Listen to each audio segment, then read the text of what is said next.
More and more women are falling victim to corruption, especially when it comes to insuring some of their most prized items. Now, to chat to us about corruption in jewelry insurance, I'm joined in studio by Crystal Fourie, Managing Director at MUA Insurance Acceptances. Crystal, thank you so much for joining us. Pleasure. And I must say, this is a very interesting topic. But how do consumers, especially women, sort of fall or at least suffer at the hands of dishonest jewelers?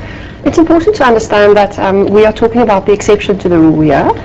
First of all, we see most people fall victim to this sort of corruption is when you submit a claim, you are asked to provide your insurance company replacement quotation for that item, and you have to be very careful that when you get that replacement quotation that it matches up to what you originally had.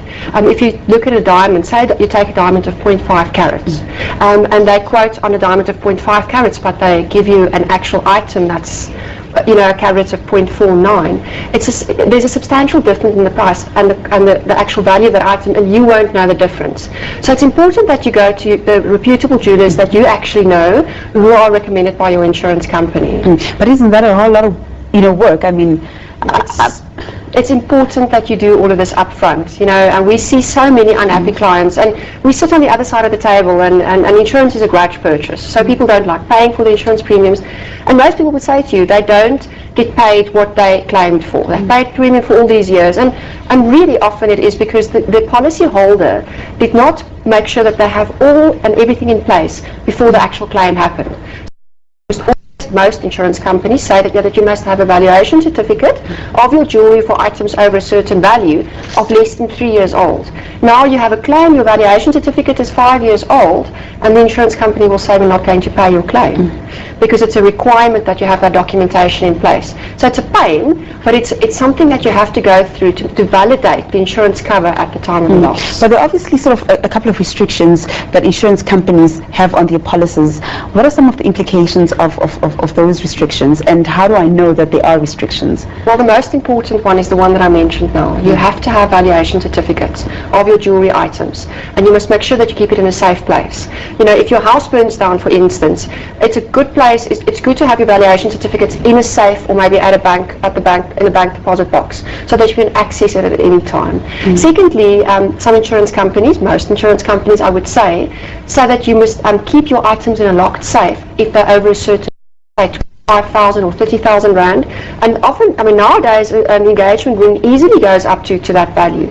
So when you're at home, you must put your item in the safe, because if you have a burglary, it will be a requirement for you to have it there. And how do you know these things? You ask your insurance broker, you ask your insurance company if you're with a direct insurance company, or you actually read your policy document and make sure you understand what the restrictions are up front. There's nothing worse than when you suffer a trauma. You've had a major burglary, and then you suffer a trauma again when you submit your claim to the insurance company, because now you hear that you won't be covered for certain items. And I've got 120 pairs of earrings. How does that work? I mean, I'm imagining, am I allowed to insure all those earrings? Absolutely. Insurance works like that. You pay a premium for the risk exposure that you take. So in your case specifically, what I would recommend is when you take out your household content insurance policy, that you take your items and have it valued at a time, get an independent specialist to come out to your home and to do an inventory of all your contents. It's one of the most valuable things you can do. In our world, we often see very large claims where, recently we had a total loss where an entire house burned down in Cape Town. Everything on the inside, it was a thatched house, there was nothing left. And that client had an inventory done with one of our service providers, and he had a full list of every single item that he had in his house. And to settle that claim is so easy, because you don't have to go and remember, did I have this, where did I buy that, do I have to provide proof of ownership? So it's very important maybe to get an independent professional to your home and then have all those items listed. And then your insurance company's got a copy of that inventory on their file. So when there is a big claim, they have the information on record. Yeah, and very quickly, any idea how much consumers are actually losing when it comes to sort of lost claims?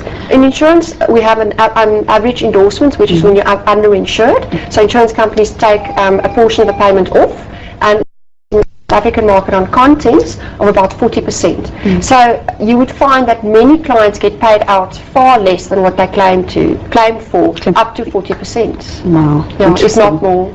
So it's very good. You pay a premium, make sure that you pay a premium on the correct value. If you underinsure, you are going to be penalized at the time of a loss. Wow, interesting.